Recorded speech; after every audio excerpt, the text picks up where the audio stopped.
And something else that is adding to that as well is hopes for a vaccine, this time from Russia. As unusual as that would seem, President Vladimir Putin of that country announces that it has approved a vaccine.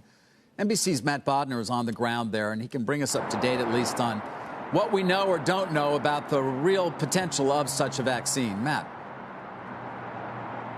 Yeah, thank you, David. Well, as Putin today said that it's safe and effective and provides a long-term stable immunity.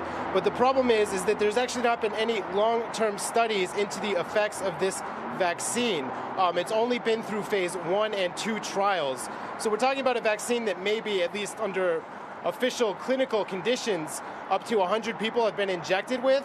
And so basically, I think the best way to characterize what's going on here today is that Russia has decided to move forward and do its phase 3 trials live.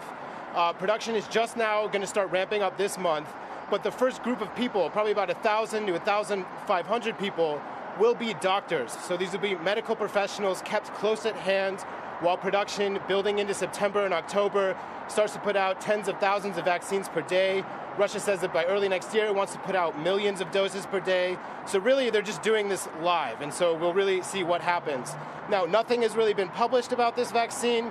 We just kind of have the word of Russian officials, some of which have said that they themselves have taken the vaccine.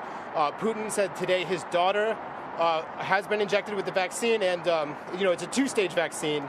And on the second stage, the people who have claimed to take it say that they've been experiencing just a little bit of a fever on that second day.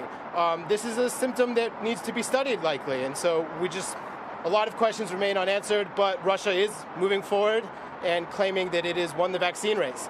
Yeah. Very interesting is the name they've chosen for the vaccine, which is Sputnik, so it's pretty obvious what they want you to think about it. Matt, thank you. Yeah, it is pretty obvious what they want us to think. Our Meg Terrell, of course, has reported extensively on these kinds of vaccines, also made the case that they are very early in. And if this was a U.S. company, we'd be nowhere near having this discussion. But appreciate your reporting. Thank you for joining us.